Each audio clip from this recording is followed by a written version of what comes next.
Isaiah 43:18 and 19 says, "Forget the former things, for behold, I am doing a new thing, and now it shall spring forth." ಯೆಶಾಯ 43ನೇ ಅಧ್ಯಾಯ 18-19ನೇ ವಾಕ್ಯ ಹೇಳುತ್ತದೆ, ಹಳೆಯ ಸಂಗತಿಗಳನ್ನ ಮರೆತು ಬಿಡಿ, ಹೊಸ ಸಂಗತಿಗಳನ್ನ ನಾನು ನಿಮಗೆ ಮಾಡಲಿಕ್ಕಿದ್ದೇನೆ. And God's word also says that He makes all things new in our lives. ನಮ್ಮ ಜೀವನದಲ್ಲಿ ದೇವರು ಎಲ್ಲವನ್ನ ನೂತನವಾಗಿ ಮಾಡುತ್ತಾನೆ ಎಂಬುದಾಗಿ ದೇವರ ವಾಕ್ಯ ಹೇಳುತ್ತದೆ. So I want to encourage you this evening by sharing with you what God has put in my heart for the year 2026. 2026ನೇ ವರ್ಷಕ್ಕೆ ದೇವರು ನನ್ನ ಹೃದಯದಲ್ಲಿ ಏನು ವಾಕ್ಯ ಇಟ್ಟಿದ್ದಾನೋ ಅದನ್ನೊಟ್ಟಿಗೆ ಹಂಚಿಕೊಳ್ಳಲಿಕ್ಕೆ ಬಯಸ್ತೇನೆ. I've been doing just that the last few episodes. ನಾನು ಅದನ್ನ ಕಳೆದ ಸಂಚಿಕೆಗಳಿಂದ ಮಾಡುತ್ತಾ ಬರುತ್ತಿದ್ದೇನೆ. I believe if you've been blessed by all that the Lord has been ministering to you, speaking to you, I want you to take some time to write to us and let us know where you have been watching our programs from and how these telecasts have been a blessing to each one of you. ಕೇಳುತ್ತಿರುವಂತಹ ಈ ವಾಕ್ಯಗಳು ನಿಮಗೆ ಆಶೀರ್ವಾದಕರವಾಗಿರುವುದಾದರೆ ನೀವು ಯಾವ ಸ್ಥಳದಿಂದ ನೀವು ನೋಡುತ್ತಾ ಇದ್ದೀರಿ ಎಂಬುದನ್ನ ದೇವರು ಮಾಡುತ್ತಿರುವಂತಹ ಅದ್ಭುತ ಸಂಗತಿಗಳನ್ನ ನೀವು ನಮಗೆ ಬರೆದು ಅದನ್ನ ತಿಳಿಯಪಡಿಸಿ. In our previous episode, I ended talking about how the year 2026, and just not 2026, but the season that God is taking us into, is going to be a season of great harvest. ದೇವರು ಈ ಕಾಲದಲ್ಲಿ ಮತ್ತು 2026ನೇ ವರ್ಷದಲ್ಲಿ ಆತ ನಮ್ಮನ್ನ ಯಾವ ರೀತಿಯಾಗಿ ತನ್ನ ಕೊಯ್ಲಿನ ಕಾರ್ಯಗಳನ್ನು ಮಾಡಲಿಕ್ಕಿದ್ದಾನೆ ಎಂಬುದಾಗಿ ತಿಳಿಯಪಡಿಸುತ್ತಿದ್ದೇನೆ. The Lord says that 2026 is going to be a year where we must prepare for harvest. 2026ನೇ ವರ್ಷ ನಾವು ಕೊಯ್ಲಿಗೆ ಸಿದ್ಧವಾಗಬೇಕೆಂಬುದಾಗಿ ದೇವರು ಹೇಳುತ್ತಿದ್ದಾನೆ. Not just harvesting the things that we have prayed for, which is good, which is okay. ನಾವು ಪ್ರಾರ್ಥನೆ ಮಾಡಿರುವಂತ ಸಂಗತಿಗಳಿಗೆ ಮಾತ್ರವಲ್ಲ, ಅದು ಒಳ್ಳೆಯದು. But the most important is what God wants us to prepare, or what God wants His church to prepare, is for the great harvest of souls that He wants to bring into His kingdom. ಆದರೆ ಸಭೆಯಾಗಿ ನಾವು ಸಿದ್ಧವಾಗಬೇಕಾಗಿರುವಂತದ್ದು ಆತನ ರಾಜ್ಯಕ್ಕೆ ಆತ್ಮಗಳನ್ನ ಸೇರಿಸುವ ಕೊಯ್ಲಿಗಾಗಿ. And I was talking to you about how this harvest is not going to come if we are going to stay in our comfort zones. ನಾವು ನಮಗೆ ಅನುಕೂಲಕರವಾಗಿರುವಂತಹ ಸ್ಥಳದಲ್ಲಿ ನಾವು ಕುಳಿತುಕೊಳ್ಳುವುದಾದರೆ ಈ ಒಂದು ಕಾರ್ಯವು ನಡೆಯಲಿಕ್ಕಿಲ್ಲ. I was talking to you about how even though this is going to be a season of great harvest is not going to simply walk into our churches, walk into our lives. ಇದು ಕೊಯ್ಲಿನ ಕಾಲವಾಗಿದ್ದರೂ ಸಹ ನಾನು ನಿಮಗೆ ಹೇಳಿದೆ, ಕೊಯ್ಲು ಹಾಗೆ ನಾವು ಸುಮ್ಮನೆ ಕುಳಿತಿದ್ರೆ ನಮ್ಮ ಸಭೆಗಳಿಗೆ ಹಾಗೆ ಬರುವುದಿಲ್ಲ. But it's going to cost us our convenience. ಅದು ನಮ್ಮ ಅನುಕೂಲಕರವಾದಂತ ಸಂಗತಿ ಕ್ರಯ ಕಟ್ಟಬೇಕಾಗಿದೆ. Even though this is going to be a year of a great harvest, God wants His people, God wants the church to move out of a place of comfort that a lot of times we find ourselves in. ನಾವು ಅನೇಕ ಸಾರಿ ಇರುವಂತ ನಮ್ಮ ಆರಾಮದಾಯಕವಾದಂತ ಸ್ಥಳವನ್ನ ಬಿಟ್ಟು ನಾವು ಮುಂದೆ ಹೋಗಬೇಕೆಂಬುದಾಗಿ ದೇವರು ಎದುರು ನೋಡುತ್ತಾನೆ. A great example is from John chapter 4. ಅದಕ್ಕೆ ಒಳ್ಳೆ ಉದಾಹರಣೆ ಯೋಹಾನ ಬರೆದ ಸುವಾರ್ತೆ 4ನೇ ಅಧ್ಯಾಯ. It's a very familiar passage. It's the story of the Samaritan woman. ನಾವೆಲ್ಲರಿಗೂ ಪರಿಚಯವಿರುವಂತ ಒಂದು ವಾಕ್ಯ ಭಾಗ, ಸಮಾರ್ಯದ ಹೆಂಗಸಿನ ಕುರಿತಾದಂತ ವಿಷಯ. I want to read verses 5. It says, "So he came to a city of Samaria, which is called Sychar, near the plot of ground that Jacob gave to his son Joseph." ಆತನು ಸಮಾರ್ಯ ಸೀಮೆಯನ್ನು ಹಾದು ಹೋಗಬೇಕಾಯಿತು. ಹೋಗುವಾಗ ಸಮಾರ್ಯ ಸೀಮೆಗೆ ಸೇರಿದ ಸುಕರ್ ಎಂಬ ಊರಿಗೆ ಬಂದನು. Verses 6, it says, "Now Jacob's well was there." ಅಲ್ಲಿ ಯಾಕೋಬನು ತೆಗೆಸಿದ ಬಾವಿ ಇತ್ತು. Jesus therefore, being wearied from his journey, sat thus by the well, and it was about the 6th hour. ಯೇಸು ದಾರಿ ನಡೆದು ದಣಿದು ಆ ಬಾವಿಯ ಬಳಿಯಲ್ಲಿ ಹಾಗೆ ಕೂತುಕೊಂಡನು. ಹೆಚ್ಚು ಕಡಿಮೆ ಮಧ್ಯಾಹ್ನವಾಗಿತ್ತು. And I'm going to read verses 7 as well.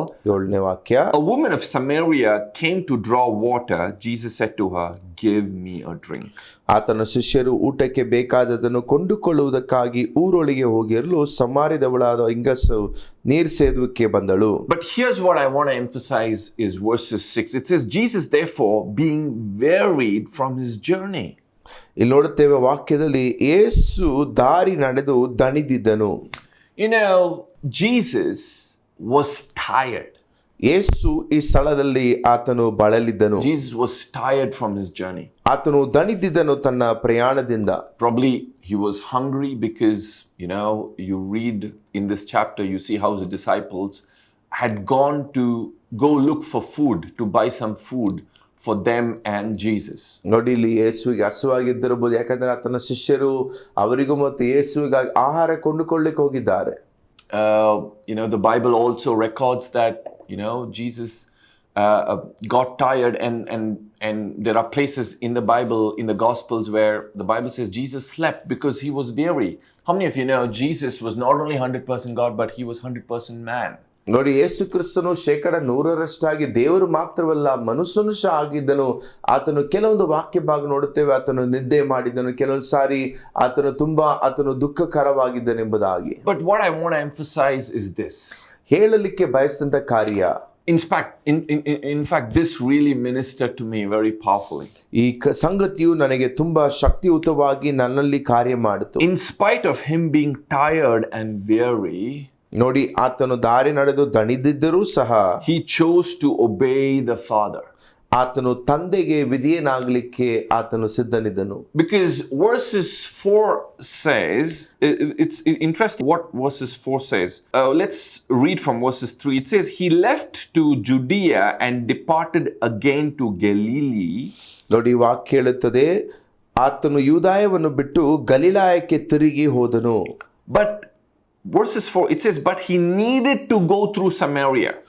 ಆ ವಾಕ್ಯದಲ್ಲಿ ನೋಡುತ್ತೇವೆ, ಆದರೆ ಆತನ ಸಮಾರ್ಯ ಸೀಮೆಯನ್ನು ಹಾದು ಹೋಗಬೇಕಾಯಿತು. It amazes me that in spite of Jesus being weary and tired, he was still willing to be led by the Spirit and to obey the Father to come to Samaria. ನೋಡಿ, ಈ ಸ್ಥಳದಲ್ಲಿ ನೋಡುತ್ತೇವೆ, ಯೇಸು ಕ್ರಿಸ್ತನು ಆತನು ದಣಿದಿದ್ದರೂ ಸಹ ಆತನು ಸಮಾರ್ಯ ಮಾರ್ಗವಾಗಿ ಹೋಗ್ಲಿಕ್ಕೆ ಆತನು ಒಪ್ಪಿಕೊಂಡನು. If Jesus prioritized convenience about the kingdom, then today we would not be reading the story of the Samaritan woman.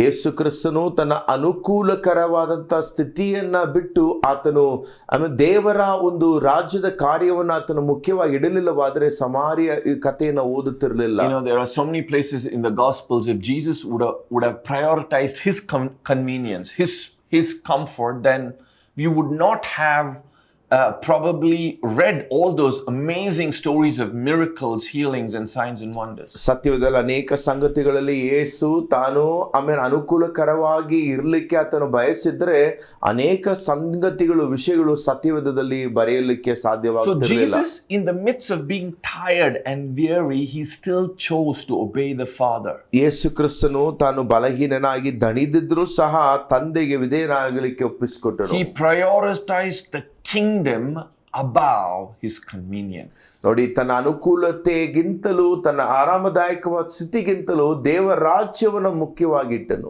And the rest is history. ಮುಂದೆ ಇರುವಂತದೆಲ್ಲವೂ ಚರಿತ್ರೆ. We see how this Samaritan woman's life was touched by Jesus. ಯಾವ ರೀತಿಯಾಗಿ ಸಮಾರ್ಯ ಸ್ತ್ರೀಯ ಜೀವಿತವು ಯೇಸುವಿನಿಂದ ಮುಟ್ಟಲ್ಪಟ್ಟಿತೆಂಬುದಾಗಿ ನೋಡುತ್ತೇವೆ. And not only that, but we go on to see how this Samaritan woman goes and brings her entire village to Jesus. ಅದು ಮಾತ್ರವಲ್ಲ, ಈ ಸಮಾರ್ಯ ಸ್ತ್ರೀ ಯಾವ ರೀತಿಯಾಗಿ ತನ್ನ ಪೂರ್ಣ ಅವಳ ಹಳ್ಳಿಯನ್ನೇ ಯೇಸುವಿನ ಬಳಿಗೆ ಕರೆತರುವುದನ್ನ ನಾವು ನೋಡುತ್ತೇವೆ. It's time to prepare for the coming harvest. ನಮಗೆ ಮುಂದೆ ಬರಲಿಕ್ಕಿರುವಂತ ಕೊಯ್ಲಿಗೆ ಸಿದ್ಧವಾಗುವಂತದ್ದು ಮುಖ್ಯವಾಗಿದೆ.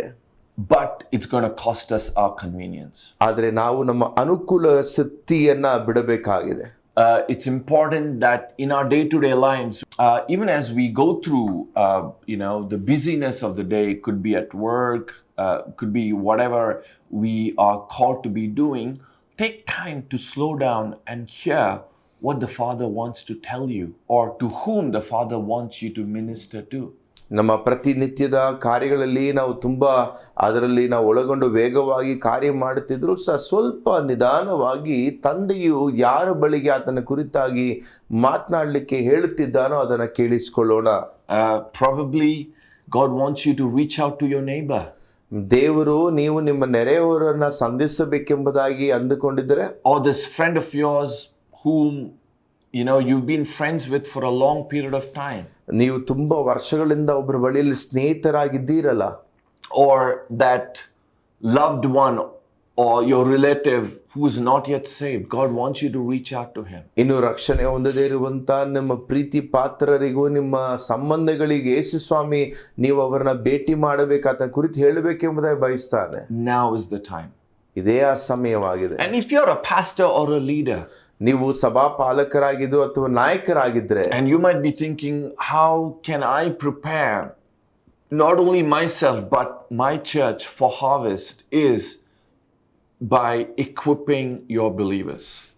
ನೀವು ಸೇವಕರಾಗಿರುವುದಾದ್ರೆ ಬರೀ ನಾನು ಯಾವ ರೀತಿಯಾಗಿ ನನ್ನ ಸಭೆಯನ್ನ ಈ ಕೊಯ್ಲಿಗಾಗಿ ಸಿದ್ಧ ಮಾಡುವುದು ಎಂಬುದಾಗಿ ನೀವು ಅಂದುಕೊಂಡಿರುವುದಾದರೆ, ನಿಮ್ಮನ್ನ ಮಾತ್ರವಲ್ಲ ಸಭೆಯನ್ನು ಅದಕ್ಕಾಗಿ ನೀವು ತರಬೇತುಗೊಳಿಸಬೇಕಾಗಿದೆ.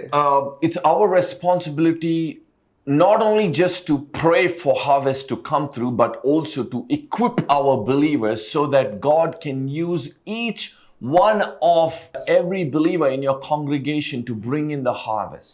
ಕೊಯ್ಲಿಗೋಸ್ಕರವಾಗಿ ಪ್ರಾರ್ಥನೆ ಮಾಡುವುದು ಮಾತ್ರವಲ್ಲ, ನೀವು ಅದಕ್ಕಾಗಿ ಕಾರ್ಯ ಮಾಡುವಾಗ ನಾವು ಮಾತ್ರವಲ್ಲ ನಮ್ಮ ಸಭಿಕರನ್ನು ಸಹ ಅದಕ್ಕಾಗಿ ನಾವು ತರಬೇತಿಗೊಳಿಸಿ ಅವರು ಆಗ ಕೊಯ್ಲನ್ನ ತರಲಿಕ್ಕಿದ್ದಾರೆ. Equip your believers in the gifts of the Spirit. ಪವಿತ್ರಾತ್ಮನ ಕಾರ್ಯಗಳಲ್ಲಿ ಆತ್ಮನ ವರಗಳಲ್ಲಿ ಜನರನ್ನ ತರಬೇತುಗೊಳಿಸಿ. Equip your believers in evangelism. ಸುವಾರ್ತೀಕರಣದಲ್ಲಿ ನಿಮ್ಮ ಜನರಿಗೆ ತರಬೇತು ಕೊಡಿ. Equip your believers in discipleship. ಶಿಷ್ಯತ್ವದ ಕಾರ್ಯಗಳಲ್ಲಿ ತರಬೇತು ಕೊಡಿ. So that they can go out there no matter what sphere of influence God has placed them in, and they can win the lost.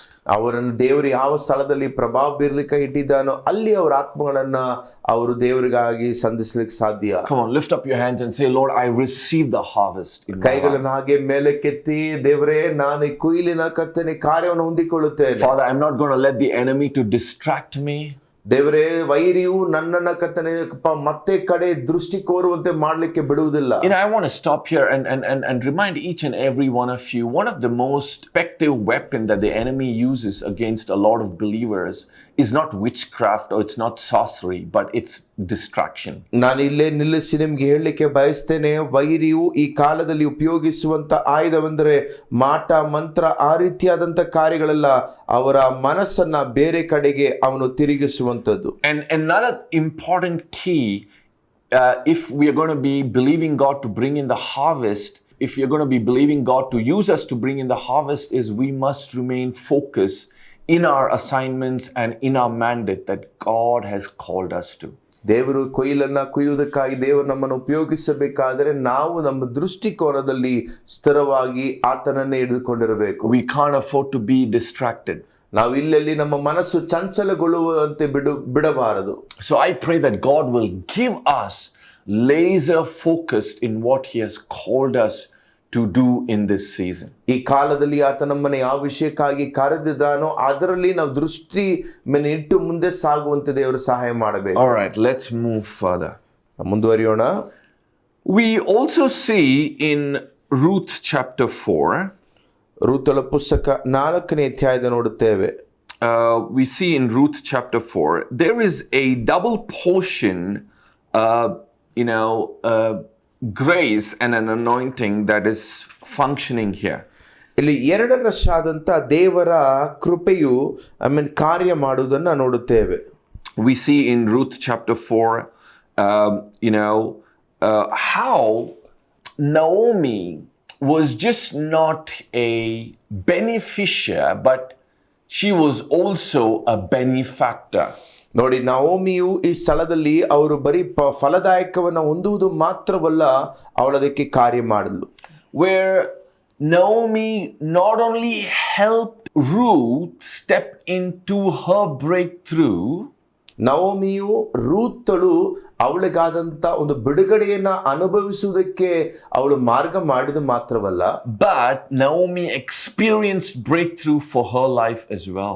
ನವೋಮಿಯು ತನ್ನ ಜೀವನಕ್ಕಾದಂತ ಒಂದು ಬಿಡುಗಡೆಯನ್ನ ಅನುಭವಿಸಿದಳು. So there is a twofold anointing that God wants to place upon our lives. ನಮ್ಮ ಜೀವಿಗಳ ಮೇಲೆ ದೇವರು ಎರಡರಷ್ಟಾದಂತ ತನ್ನ ಕಾರ್ಯವನ್ನು ಇಡ್ಲಿಕ್ಕೆ ಬಯಸ್ತಾನೆ.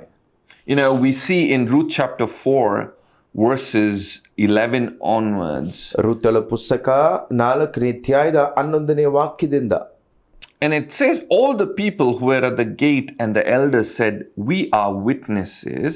The Lord make the woman who's coming to your house like Rachel and Leah, the two who built the house of Israel. And may you prosper in Ephrathah and be famous in Bethlehem. ಇದಕ್ಕೆ ನೀವು ಸಾಕ್ಷಿಗಳು ಎಂದು ಹೇಳಿದಕ್ಕೆ ಊರು ಬಾಗಿಲಲ್ಲಿ ಕೂಡಿದ ಹಿರಿಯರು ಎಲ್ಲರೂ ಜನರು, ಹೌದು ನಾವು ಸಾಕ್ಷಿಗಳು, ಯೆಹೋವನು ಇಸ್ರಾಯೇಲನ ಮನೆಯನ್ನು ಕಟ್ಟಿದ ರಾಹೇಲ್ ಲೇಯ ಎಂಬ ಸ್ತ್ರೀಯರನ್ನು ಹೇಗೋ ಹಾಗೆ ನಿನ್ನ ಮನೆಗೂ ಬರುವ ಸ್ತ್ರೀಯನ್ನು ಅಭಿವೃದ್ಧಿಪಡಿಸಲಿ. ಎಫ್ರಾತದಲ್ಲಿ ಸತ್ಕಾರ್ಯವನ್ನ ಮಾಡು, ಬೆತ್ಲೆಹೇಮಿನಲ್ಲಿ ಘನವಂತನಾಗು. So you see, the Ruth chapter 4 talks about a twofold anointing. ಋತಳ ಪುಸ್ತಕ 4ನೇ ಅಧ್ಯಾಯದಲ್ಲಿ ಎರಡರಷ್ಟಾದ ಆಶೀರ್ವಾದದ ಕುರಿತಾಗಿ ನೋಡುತ್ತೇವೆ. Not only the benefactor anointing, ಬರೀ ಫಲಾನುಭವಿ ಆಶೀರ್ವಾದವಲ್ಲ, but also the beneficiary anointing. ಇಲ್ಲಿ ಇರುವಂತ ಫಲಾನುಭವಿಯ ಆಶೀರ್ವಾದವಾಗಿದೆ. So the benefactor anointing is God using us to bring a breakthrough or a blessing to people around us. ಬರೀ ಉಪಕಾರಿಯಾದಂತ ರೀತಿಯಲ್ಲಿ ಅಂದ್ರೆ ದೇವರು ನಮ್ಮ ಸುತ್ತ ಇರುವಂತವರನ್ನ ಆತನ ಬಳಿಗೆ ಕರೆತರುವಂತೆ. But a beneficiary anointing is a breakthrough anointing that God releases upon our lives for our personal breakthroughs or our personal needs that we have been praying for. ಫಲಾನುಭವಿಯ ಒಂದು ಆಶೀರ್ವಾದವೆಂದರೆ ನಾವು ಯಾವ ಸಂಗತಿಗಳಿಗಾಗಿ ಕಾಯ್ತಾ ಇದ್ವು, ಪ್ರಾರ್ಥನೆ ಮಾಡುತ್ತಾ ಇದ್ವೋ ಅದು ನಮಗೆ ನಡೆಯುವಂತದ್ದಾಗಿದೆ. I'm going to be taking time to pray for not only this benefactor anointing to be activated in your life, but also the beneficiary anointing where you will walk into your miracle, you will walk into your breakthrough, you will experience God's supernatural grace in your life this year. ಈ ವರ್ಷದಲ್ಲಿ ನೀವು ಬರೀ ಉಪಕಾರಿಯಾಗಿ ಕಾರ್ಯ ಮಾಡುವುದು ಮಾತ್ರವಲ್ಲ, ನಿಮ್ಮ ಜೀವನದಲ್ಲಿ ದೇವರ ಆಶೀರ್ವಾದದಲ್ಲಿಯೂ ಆತನ ಎಲ್ಲ ರೀತಿ ಎರಡರಷ್ಟಾದಂಥ ಆತನ ಆಶೀರ್ವಾದಗಳಲ್ಲಿ ಫಲಾನುಭವಿಗಳಾಗಿ ನೀವು ಅನುಭವಿಸಲಿಕ್ಕಾಗಿ ನಮಗಾಗಿ ಪ್ರಾರ್ಥನೆ ಮಾಡುತ್ತೇನೆ. You know, the Bible says, refresh others so that you can be refreshed yourself. ಸತ್ಯದ ಹೇಳುತ್ತದೆ, ನೀವು ಮತ್ತೊಬ್ಬರನ್ನ ನೀವು ಅವನು ಉತ್ಸಾಹಗೊಳಿಸಾಗಿ ನೀವು ಉತ್ಸಾಹಗೊಳ್ಳುತ್ತೀರಾ. Even as you have allowed God to use you as a benefactor to touch lives around you. ನಿಮ್ಮ ಸುತ್ತಲಿರುವಂತ ಅನೇಕರ ಜೀವನವನ್ನ ಸ್ಪರ್ಶಿಸುವಂತೆ ದೇವರು ಉಪಯೋಗ ಮಾಡಲಿಕ್ಕೆ ಉಪಕಾರಿಯಾಗಿ ನೀವು ಇದ್ದಿದ್ದೀರಾ. Or give to the needs of people. ಅವರ ಅಗತ್ಯಗಳಿಗೆ ಕೊಟ್ಟಿದ್ದೀರಾ. However it is that you've been a benefactor used by the Spirit of God. ನೀವು ದೇವರ ಆತ್ಮನಿಂದ ಉಪಕಾರಿಯಾಗಿ ಉಪಯೋಗಿಸಲ್ಪಟ್ಟಿದ್ದೀರಾ. But God is not going to forget you. ಆದರೆ ದೇವರು ನಿಮ್ಮನ್ನ ಮರೆತು ಹೋಗುವುದಿಲ್ಲ. God's not going to forget the things that you have been praying for. ನೀವು ಪ್ರಾರ್ಥಿಸುತ್ತಿರುವಂತ ಸಂಗತಿಗಳನ್ನ ದೇವರು ಮರೆತು ಹೋಗುವುದಿಲ್ಲ. The Bible says in John chapter 15, if you will abide in me and my words abide in you, ask of me what you desire and my Father will do it for you.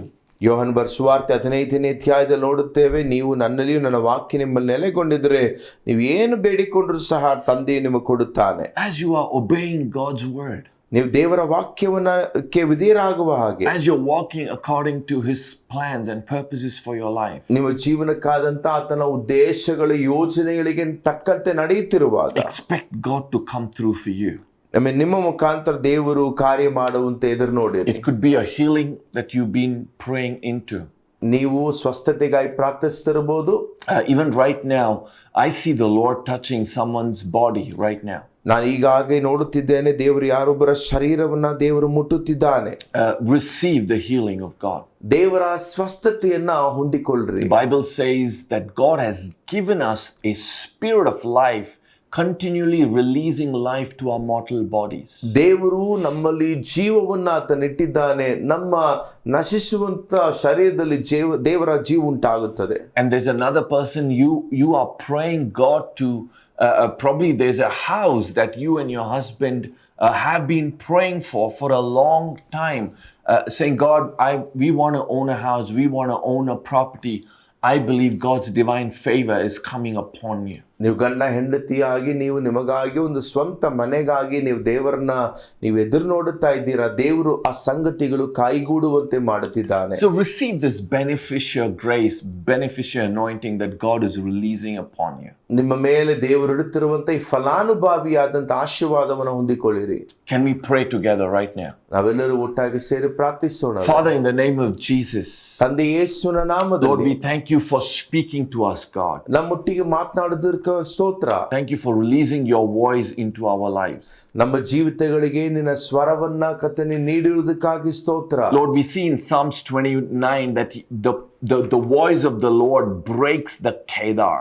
ದೇವರೇ ನಿನ್ನ ಸ್ವರವು ಕೇದಾರನ್ನ ಮುರಿಯುವಂತದಾಗಿರುವುದಕ್ಕಾಗಿ ಸ್ತೋತ್ರ. That means it breaks strongholds. It destroys the works of the enemy over our lives. ನಮ್ಮ ಜೀವನದ ಮೇಲಿರುವಂತ ವೈರಿಯ ಸಮಸ್ತ ಕಾರ್ಯಗಳನ್ನ ಮುರಿಯುವುದಕ್ಕಾಗಿ ಸ್ತೋತ್ರ. And Lord, we thank you for the word of the Lord that has come forth into our lives these last few weeks, Father. ಕಳೆದ ವಾರಗಳಿಂದ ನಮ್ಮ ಜೀವನಕ್ಕೆ ನೇರವಾಗಿ ಬರುವಂತ ದೇವರ ವಾಕ್ಯಕ್ಕಾಗಿ ಸ್ತೋತ್ರ. Lord, we see in Genesis chapter 1, we see how the word of the Lord uprooted chaos, uprooted darkness, and brought forth much fruitfulness, Lord. ಆದಿಕಾಂಡ 1ನೇ ಅಧ್ಯಾಯದಲ್ಲಿ ಯಾವ ರೀತಿಯಾಗಿ ಎಲ್ಲ ಗೊಂದಲಗಳನ್ನ ಕತ್ತಲೆಯನ್ನ ದೇವರ ವಾಕ್ಯವು ನೀಗಿಸಿ ಸಮೃದ್ಧವನ್ನು ಕೊಟ್ಟಿತು. Lord, even as we have believed in your word, ದೇವರೇ ನಿನ್ನ ವಾಕ್ಯವನ್ನು ನಾವು ನಂಬಿದ್ದೇವೆ. I pray that your word will confront deformities in our lives. ದೇವರೇ ನಮ್ಮ ಜೀವನದಲ್ಲಿರುವಂತ ಎಲ್ಲ ವ್ಯತ್ಯಾಸವಾದಂತ ಕಾರ್ಯಗಳನ್ನ ಎದುರಿಸಲಿಕ್ಕೆ ವಾಕ್ಯ ಬಲ ನೀಡುತ್ತದೆ. Your word will begin to shift things in our spirit. ದೇವರೇ ನಮ್ಮ ಆತ್ಮದಲ್ಲಿ ನಿನ್ನ ವಾಕ್ಯವು ಕಾರ್ಯಗಳನ್ನ ಕರ್ತನೇ ಅದು ಬದಲಾಯಿಸುವುದಕ್ಕಾಗಿ ಸ್ತೋತ್ರ. Your word will begin to shift our spirit to live differently in this season. ಈ ಕಾಲದಲ್ಲಿ ವ್ಯತ್ಯಾಸವಾಗಿ ನಾವು ಜೀವಿಸಲಿಕ್ಕೆ ನಿನ್ನ ಆತ್ಮನ ಕಾರ್ಯ ಮಾಡೋದಕ್ಕಾಗಿ ಸ್ತೋತ್ರ. Lord, may your word open our eyes to help us understand who we are in you. ನಿನ್ನಲ್ಲಿ ನಾವು ಯಾರೆಂಬುದನ್ನ ಕಂಡುಕೊಳ್ಳಲಿಕ್ಕೆ ನಮ್ಮ ಕಣ್ಗಳು ತೆರೆಯಲ್ಪಡಲಿ. Lord, we are your sons and daughters. ನಾವು ನಿನ್ನ ಮಗನು ಮಗಳಾಗಿದ್ದೇವೆ. And I pray that even as we walk in your identity, ದೇವರೇ ನಿನ್ನ ಒಂದು ಗುರುತಿನಲ್ಲಿ ನಾವು ನಡೆಯುವಾಗ, identity of who we are in Christ, ನಾವು ಕ್ರಿಸ್ತನಲ್ಲಿ ಯಾರಾಗಿದ್ದೇವೆಂಬಂತ that Lord, ಗುರುತುಳ್ಳವರಾಗಿರುವಾಗ you will open the windows of heaven over your children, Father. ನಿನ್ನ ಮಕ್ಕಳಿಗೆ ನೇರವಾಗಿ ಪರಲೋಕದ ಬಾಗಿಲುಗಳನ್ನು ತೆರೆಯ ಮಾಡು. Lord, I pray a blessing over every listener. ದೇವರೇ ವಾಕ್ಯವನ್ನು ಕೇಳುತ್ತಿರುವಂತ ಪ್ರತಿಯೊಬ್ಬರ ಜೀವನದ ಮೇಲೆ ಆಶೀರ್ವಾದ ಉಂಟಾಗಲಿ. Every one of those who are watching me right now, I pray your blessing to come upon them. ದೇವರೇ ಕೇಳಿಸಿಕೊಳ್ಳುತ್ತಿರುವ ಪ್ರತಿಯೊಬ್ಬರ ಜೀವನದ ಮೇಲಿನ ಆಶೀರ್ವಾದ ಬರಲಿ. God, whatever that they are praying, they are asking you, Father, I pray for you as your servant that you will meet that need. ಸ್ವಾಮಿ, ನನ್ನ ಮಕ್ಕಳು ಏನೆಲ್ಲ ಪ್ರಾರ್ಥನೆ ಮಾಡುತ್ತಿದ್ದಾರೋ ನಿನ್ನ ಸೇವಕನಾಗಿ ಪ್ರಾರ್ಥಿಸ್ತೇನೆ, ಅವರಿಗೆ ಅದನ್ನು ಅನುಗ್ರಹಿಸು.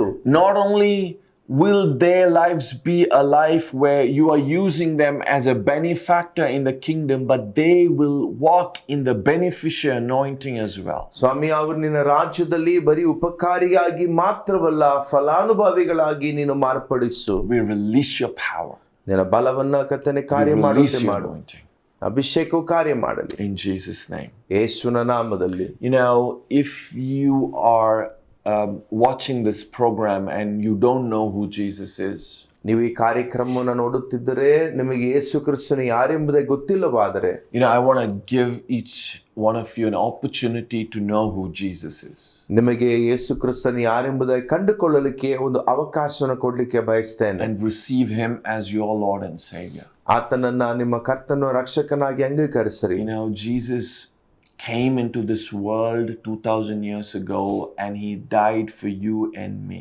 ಯೇಸು ಕ್ರಿಸ್ತನು 2000 ವರ್ಷಗಳ ಹಿಂದೆ ಈ ಲೋಕಕ್ಕೆ ಆತನು ಬಂದು ನನಗಾಗಿ ನಿಮಗಾಗಿ ಆತನು ಸತ್ತನು. He died for our sins. ಆತನು ನಮ್ಮ ಪಾಪಗಳಿಗಾಗಿ ಸತ್ತನು. So that when we receive what Jesus has done for us on the cross, we become sons and daughters of God and we are translated from darkness into his kingdom. ನಾವು ಆತನನ್ನು ಅಂಗೀಕರಿಸಿಕೊಳ್ಳುವುದಾದರೆ ಕತ್ತಲೆಯಿಂದ ಆತನ ರಾಜ್ಯಕ್ಕೆ ಸೇರಿಸಲ್ಪಡುತ್ತೇವೆ. It's not your works that's going to give you eternal life. ನಿಮ್ಮ ಸ್ವಂತ ಕಾರ್ಯಗಳು ನಿಮಗೆ ನಿತ್ಯ ಜೀವವನ್ನು ಕೊಡುವುದಿಲ್ಲ. But all you have to do is simply put your trust in what Jesus has done for you. ಮಾಡಬೇಕಾದಂಥ ಸಂಗತಿಗಳೆಲ್ಲವೂ Yesu Krista ನಮಗಾಗಿ ಏನು ಮಾಡಿದ್ದಾನೋ ಅದರ ಮೇಲೆ ನಮ್ಮ ಭರವಸೆಯನ್ನು ಇಡಬೇಕು. The Bible says you must believe it with your heart and confess it with your mouth that he is Lord, and then you're going to be saved. ಸತ್ಯ ಹೇಳುತ್ತದೆ, ನಿಮ್ಮ ಬಾಯಿಗಳಿಂದ ಅರಿಕೆ ಮಾಡಿ ಹೃದಯದಲ್ಲಿ ಆತನೇ ಕರ್ತನು ಎಂಬುದಾಗಿ ನಾವು ಅಂಗೀಕರಿಸಬೇಕು. I want you to pray this simple prayer with me. ಸರಳ ಪ್ರಾರ್ಥನೆಯನ್ನ ನನ್ನೊಟ್ಟಿಗೆ ಮಾಡಿ, saying, Dear Lord Jesus, ಪ್ರಿಯ ಯೇಸುವೇ, I want you to come into my heart. ನನ್ನ ಹೃದಯದೊಳಗೆ ಬಾ.